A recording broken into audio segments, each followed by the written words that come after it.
Bon. Alors, bon matin.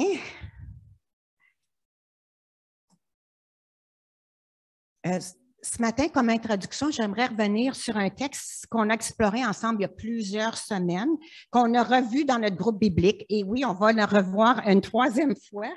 Mais ce texte va nous servir de, je pour dire, de fond d'écran, mais de fondement pour la réflexion de ce matin, qui est tout sur la question de naviguer un changement. Quand on veut faire un changement dans notre vie, que ce soit personnel ou la vie d'Église, ça implique certaines choses.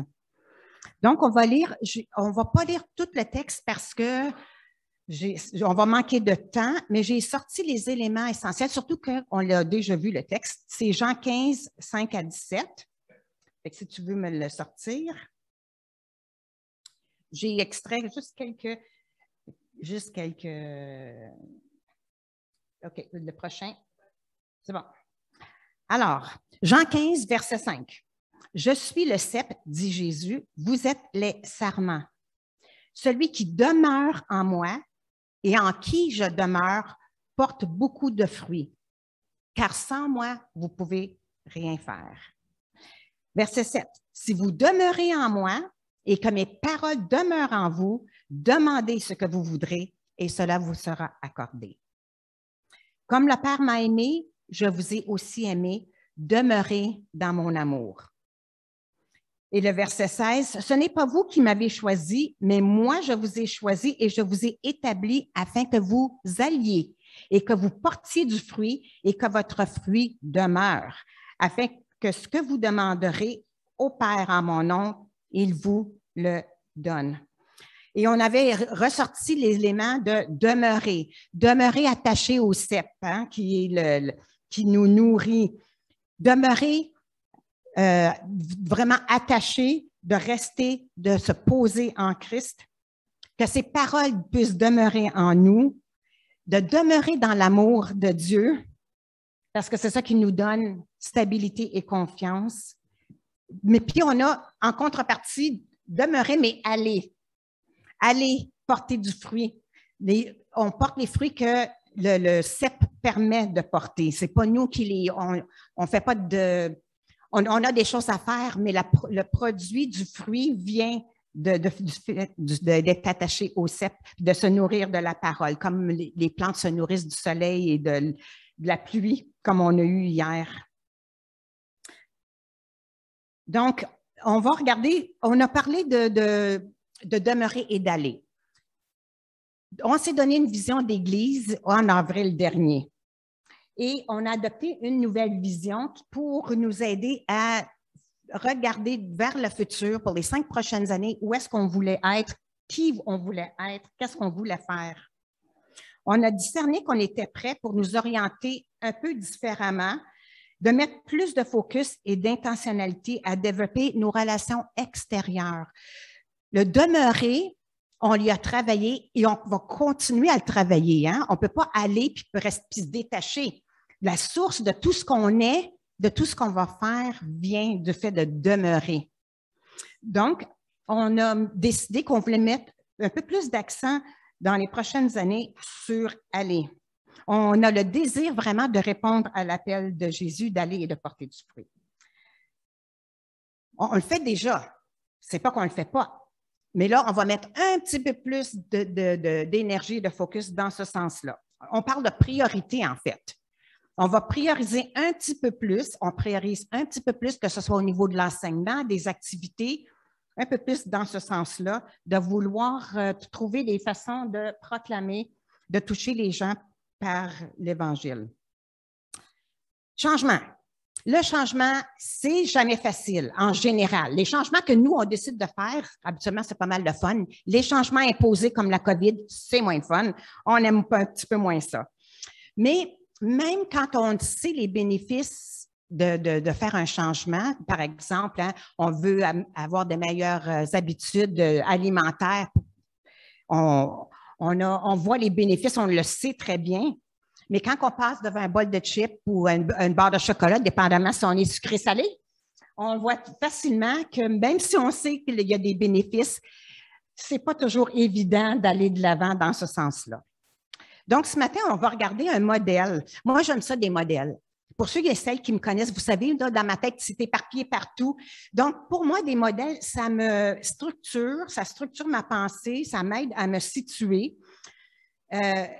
C'est un modèle, c'est un outil, hein, ça ne répond pas à toutes les questions, mais ça peut nous être utile. En tout cas, pour moi, c'est utile et j'avais le goût de vous le partager. C'est un modèle bien connu, mais vous allez voir, vous allez dire, bien, on connaît ça. Bien oui, on connaît ça. On le sait qu'il faut changer, qu'il faut manger mieux. On le sait qu'il faut faire plus d'exercice. On sait toutes ces choses-là, mais on voit quand même que dans nos vies, ce n'est pas toujours évident et on va se donner un outil. En tout cas, je vous propose un modèle pour nous aider à naviguer ce changement-là individuellement, mais aussi collectivement en Église. Ce modèle vient d'un livre qui s'appelle Switch des frères Heath. C'est un livre qui est très, très connu, qui aide, que ce soit des organismes, des entreprises et même des individus, à naviguer des changements. Et l'adaptation que vous voyez ici, c'est suite à un webinaire que j'ai suivi avec Transitional Leadership avec Cam Taylor. Donc, c'est un organisme chrétien qui forme le leadership transitionnel, comme par exemple Barry, qui nous aide. Il a été formé par, je fais ça de même, mais il ne s'est pas écrit là, Transitional Leadership. Donc, il y a une formation pour aider les églises qui sont en transition. Alors, j'ai suivi un webinaire, puis j'ai beaucoup aimé le modèle. Donc, d'après le modèle, il y a 4 éléments à tenir compte quand on veut avoir un changement, une transition efficace, durable et en douceur. On a la tête, bien sûr, hein, la tête, la logique, donc le raisonnement. Je veux aller là, comment je vais faire pour me rendre? C'est très logique. Le cœur, c'est notre réaction émotive, c'est nos pensées, c'est les choses qui nous motivent. C'est là où on va avoir l'énergie de bouger. Parce que je peux comprendre des choses dans ma tête, mais si mon cœur ne suit pas, là, ça ne va pas aller loin. Les mains symbolisent l'action, faire quelque chose de concret, de s'engager, de faire des petits pas, d'expérimenter, de prendre une décision. Et les habitudes, bien, on le sait, hein, les habitudes de vie, ça nous aide vraiment, c'est de créer des patterns prévisibles qui vont faire en sorte que ça va être imbriqué, ce qu'on va faire va être imbriqué dans notre rythme de vie ou dans notre culture d'Église. Un exemple rapide. Bon, je veux me remettre en forme, donc je décide que je veux faire de la course à pied. Ça, c'est ma tête.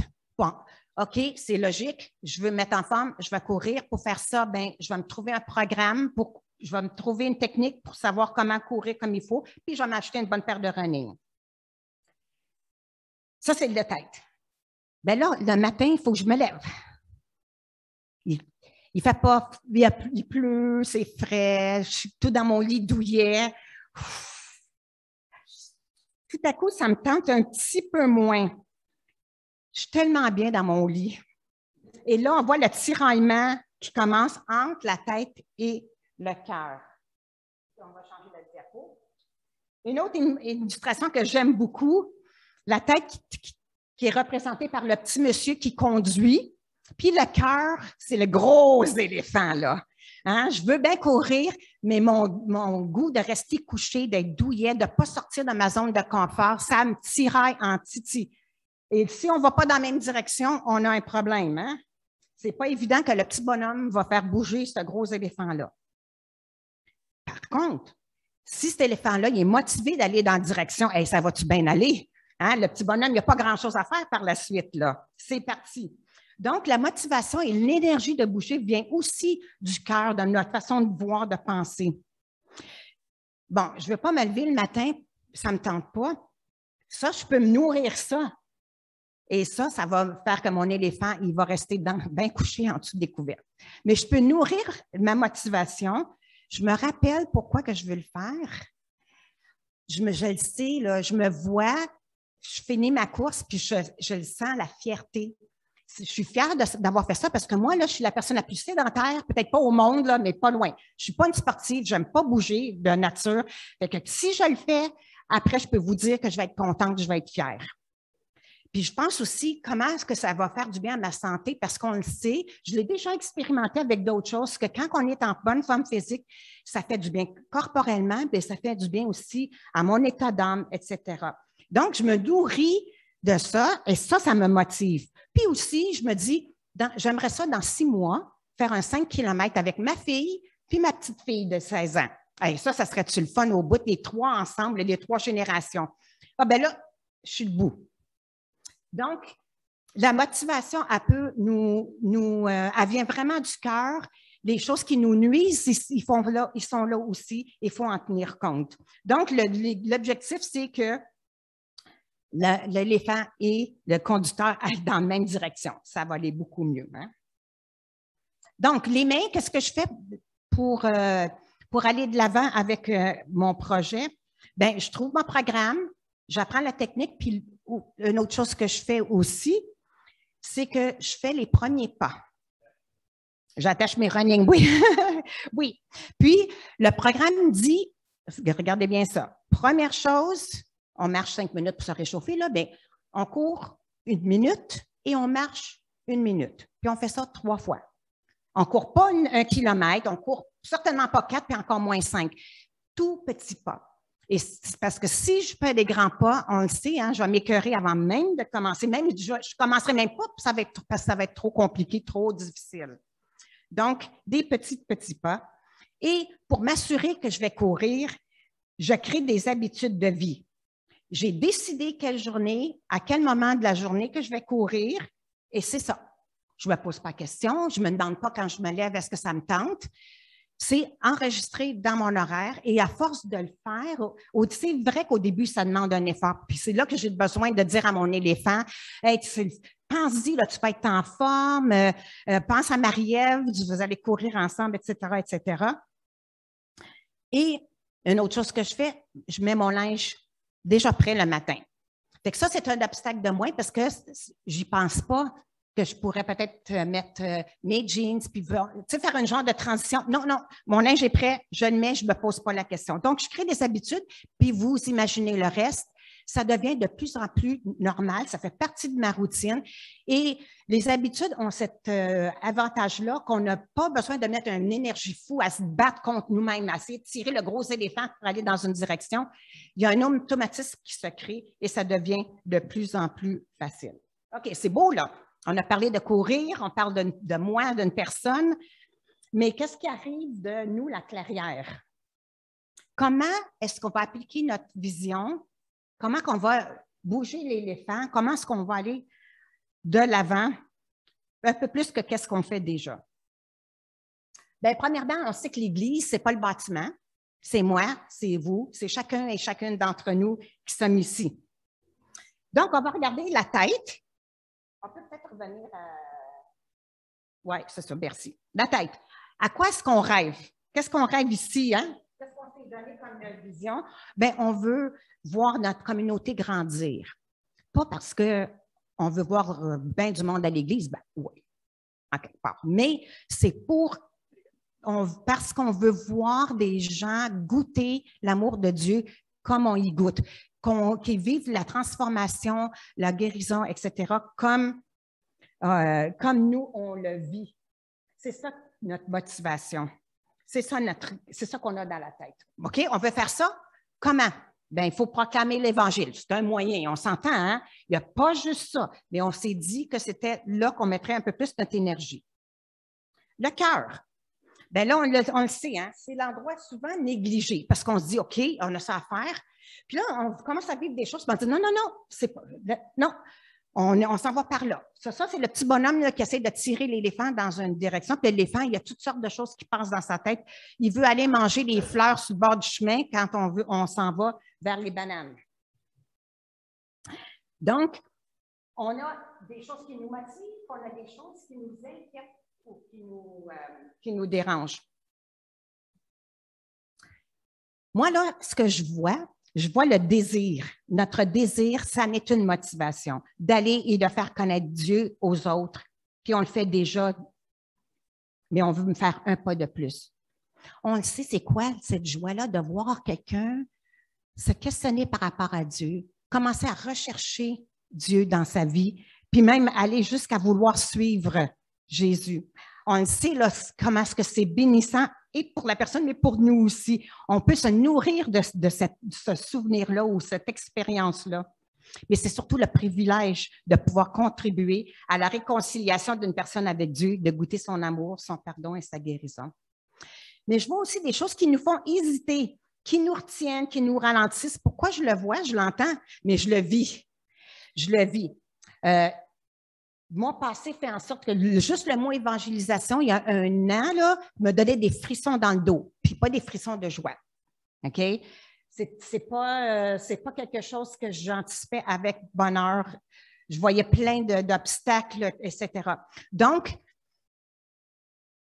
dans mon cœur, j'ai cet éléphant-là aussi que j'ai commencé à apprivoiser. Et je vois qu'on a certaines hésitations, possiblement. Excuse-moi, vous êtes tout assis là, mais je généralise. Hein. Je vous lance plein de choses. Ça vous rejoint ou ça ne vous rejoint pas. Excuse-moi de t'interrompre, Lynette. C'est généralisé, je ne pointe pas personne. On le sait en tant qu'Église que la société a changé, qu'on n'a plus la société avec une belle cohésion comme avant, où tout le monde, en général, avait les mêmes valeurs morales, les mêmes valeurs religieuses. Les gens allaient tous à l'église. On savait ce qui était bien à faire, pas bien à faire. Aujourd'hui, c'est pas ça du tout, du tout. Donc, on ne peut plus aborder les gens, même comme on l'a fait dans les années 70-80, on n'est plus là du tout, du tout. OK? Mais comment on se positionne par rapport à ça? Comment est-ce qu'on vit cette nouvelle réalité-là? Comment on partage notre foi dans une société où c'est pas... On dit qu'il y a une belle ouverture, mais il y a des choses qui passent moins bien que d'autres. Il y a ça. On peut avoir peur du ridicule, peur de perdre notre réputation. Hein? On peut dire que je prie les anges, que je parle à mon grand-père, je peux dire que merci à la vie, mais dire que je suis Jésus, je peux risquer d'être ridiculisée, puis je n'ai pas le goût de vivre ça. Je peux avoir peur qu'il ne se passe rien, que je vive un échec. Je prie pour quelqu'un, puis je ne vois rien qui se passe, puis là, je me dis, tabarouette, qu'est-ce que je fais avec ça, là? Je n'ai pas le goût de vivre un échec. Peur de ne pas savoir comment répondre aux questions, comment répondre aux arguments. Ah oui, tu crois ça, mais moi, comment ça, puis pourquoi que Dieu il fait ça, puis comment ça se fait que Dieu existe? Et là, on ne sait pas trop toujours comment répondre. On peut aussi croire que les gens sont fermés, qu'avec la société dans laquelle on vit, finalement, y a-t-il vraiment tant que ça quelque chose à faire? Puis souvent, c'est des choses inconscientes. Ce n'est pas quelque chose à laquelle on n'aime pas penser comme ça et souvent, c'est des choses qui sont un peu plus dans notre inconscient. J'ai peut-être l'impression d'avoir rien à dire. Je ne sais même pas comment Dieu agit dans ma vie. Comment est-ce que je posais d'aller parler à quelqu'un d'autre? C'est encore beaucoup trop gros. Je n'en ai aucune idée. Peut-être que je n'ai pas assez de contact en dehors de l'Église. J'ai ma famille, j'ai l'Église. Je ne vois pas bébé personne d'autre que ça. Manque de contact. Ou je parle à toutes les occasions, j'ai quelque chose à dire par rapport à l'Évangile, je ne me gêne pas, mais en quelque part, je suis découragée parce que je ne vois pas tant d'impact autour de moi. Je n'ai pas l'impression que ça a que les gens répondent si bien, puis qu'il se passe de quoi dans la vie des gens auxquels je parle. Donc ça, c'est des choses qui se passent dans le cœur, là, ce gros éléphant-là. Les mains, qu'est-ce qu'on fait? On fait un constat. On est motivé d'une part par l'amour de Dieu pour nous, puis l'amour qu'on veut déverser chez l'autre, mais on a aussi peut-être certaines craintes et doutes. Bien, la première chose à faire, bien sûr, on baigne ça dans la prière. On amène ça à Dieu. Dieu, là, il est notre refuge, notre forteresse, notre secours, notre rocher. Il nous a tant aimés qu'il s'est fait homme pour vivre comme nous et il est mort pour nous, puis il est ressuscité pour nous. Et par la mort et la résurrection de Jésus, nous avons plein accès à l'amour de Dieu, le Père, qui nous donne sécurité et confiance. On a accès à la même puissance, ce n'est pas moi qui le dis, on lit ça dans les Éphésiens, la même puissance qui a ressuscité Jésus-Christ des morts. qu'il a permis aux apôtres et à l'Église primitive de proclamer avec courage et audace, de faire des miracles et d'attirer les gens autour d'eux par leur manière de vivre. On a ce même accès-là à cette même puissance-là. On baigne ça dans la prière et on y croit. On se rappelle de ce qui nous motive. J'en ai parlé tantôt. On se rappelle pourquoi qu'on veut le faire. On s'imagine qu'on est une église où on a une réputation d'être une église chaleureuse, accueillante. C'est vraiment bon. Imaginez si on a la réputation d'être une église où l'amour de Dieu est tellement concret que ça touche les personnes, qu'on va au-devant des gens souffrants, des gens qui peut-être ils ont même l'air d'avoir toute leur vie, tout est bien réglé, ils n'ont pas de problème eux autres, mais on est capable de déceler leur désir de quelque chose que Dieu peut leur accorder. Ça serait le fun d'avoir une réputation comme ça. Alors, on se motive avec ce genre de rêve-là. Pour ce qui est des doutes et des peurs, ils sont là, s'il y en a. On les nomme, on les reconnaît, on les amène à Dieu. Souvent, on a tendance plutôt à se culpabiliser. Ben voyons donc, j'ai peur d'être ridiculisée. Hey, depuis le temps que je suis chrétienne, là, je devrais être passée à d'autres choses. C'est pas correct, je ne devrais pas penser comme ça. Et on essaie d'ignorer le gros éléphant. Mais non, on l'amène à Dieu, on l'avoue, et puis en même temps, c'est des indicateurs, ces craintes-là, c'est des indicateurs de petites places dans notre vie que peut-être on ne fait pas pleinement confiance à Dieu, peut-être qu'on ne l'a pas découvert dans certaines sphères de notre vie. Et c'est une belle occasion de s'ouvrir à Dieu pour qu'il nous montre ces choses-là, mais aussi puisse guérir des choses, puisse transformer des peurs, des doutes en confiance. Oui, on peut prier pour avoir du courage, puis d'aller au-delà de nos peurs, de prier pour sortir de nous autres de confort, mais il ne faut pas oublier de prier pour ces choses-là qui nous retiennent, parce que c'est ça qui va nous transformer aussi, qui va nous libérer.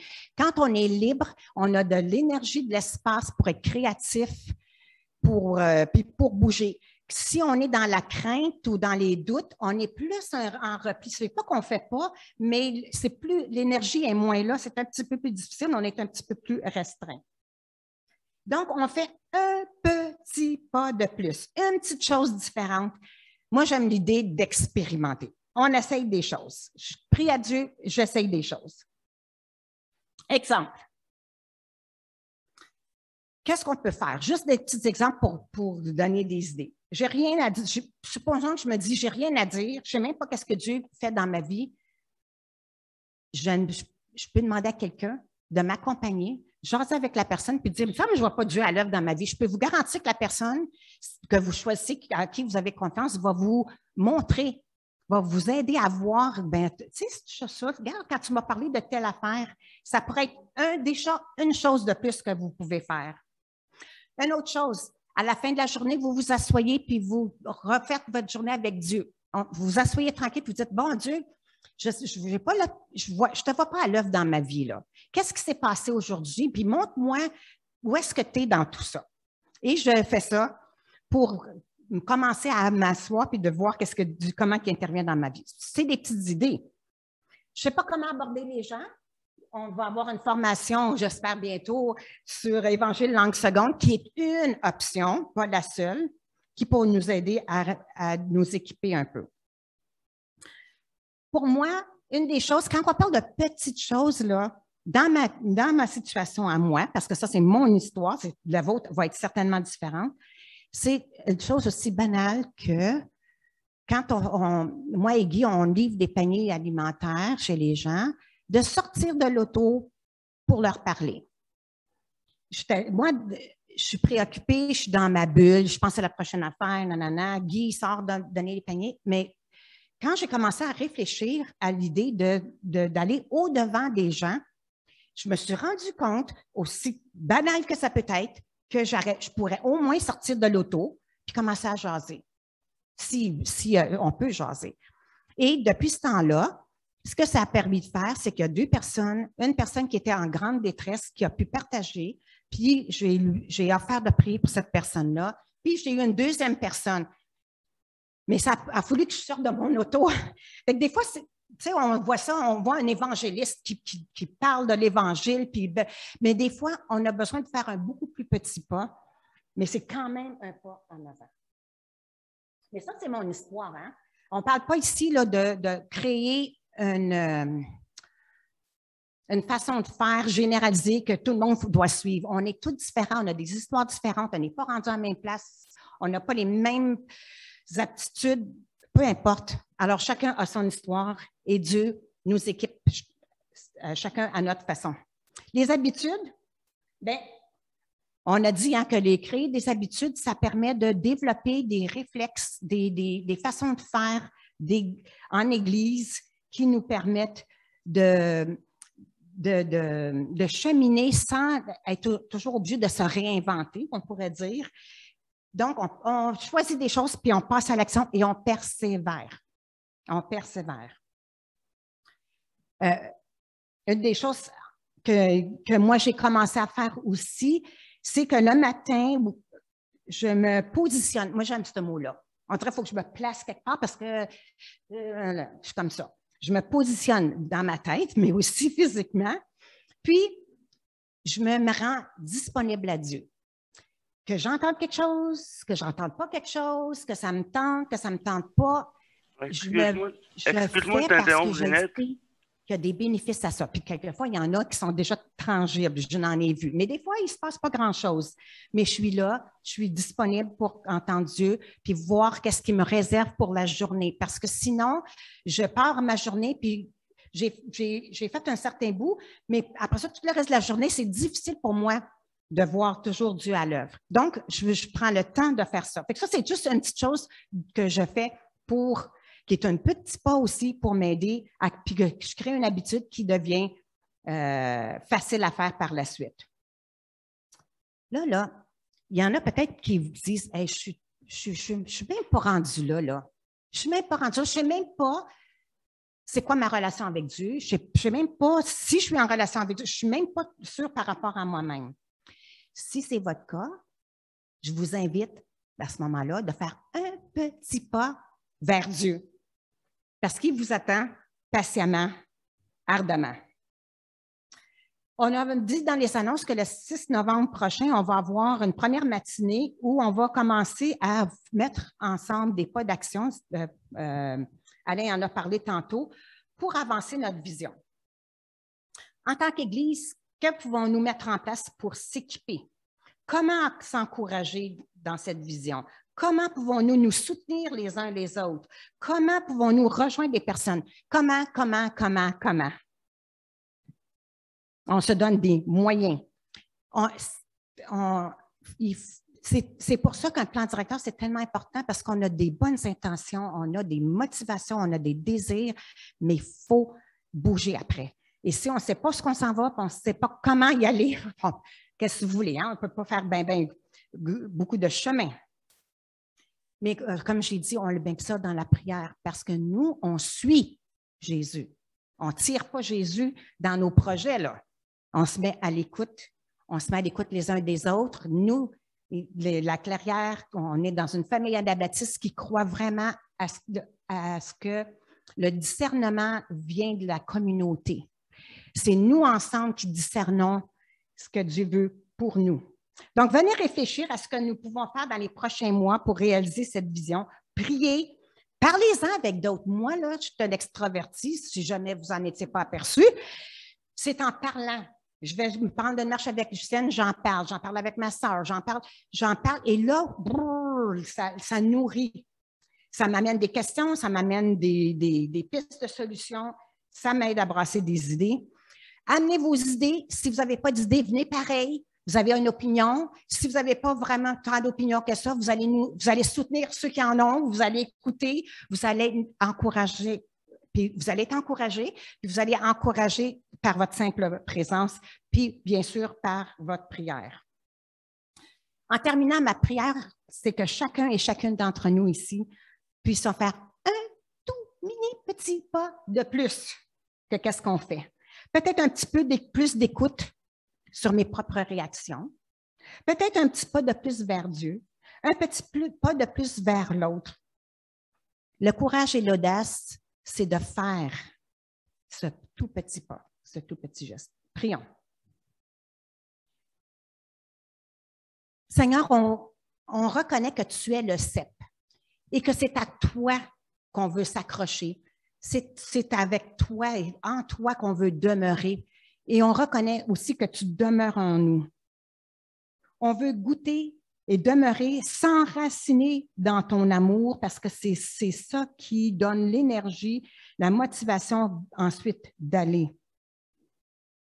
Nous voulons nous délecter dans ta parole, d'apprendre à mettre ce que nous apprenons en pratique. Merci parce que tu es la source de vie. Merci pour le privilège que tu nous donnes de contribuer, de partager tous les bienfaits, pas les bienfaits, mais la joie, la paix, la réconciliation, la transformation que tu nous permets d'avoir pour qu'on puisse donner cette occasion-là aux autres. Seigneur, tu n'avais pas besoin de nous. Tu es capable de faire tout ça tout seul, mais tu nous veux à tes côtés. Tu veux nous nourrir et nous envoyer parce que tu sais que nous aussi, nous allons en tirer des bénéfices et ça va nous aider, nous aussi, à être transformés. Parce que, Seigneur, on veut répondre à ton appel d'aller. Et parce que sans toi, comme on l'a lu, on ne peut pas le faire. Donc, Seigneur, remplis-nous de ton amour, de ta grâce, de ta puissance. Et on a lu aussi dans le texte que ton Fils a dit que si nous demandons en son nom, tu nous l'accordes. Alors voilà, Seigneur, voilà notre Dieu, notre Père, le grand Dieu créateur, mais tellement proche de nous en même temps. C'est ce que nous faisons ce matin. Nous te le demandons au nom de ton Fils qui est mort et ressuscité pour nous, par amour pour nous. Amen.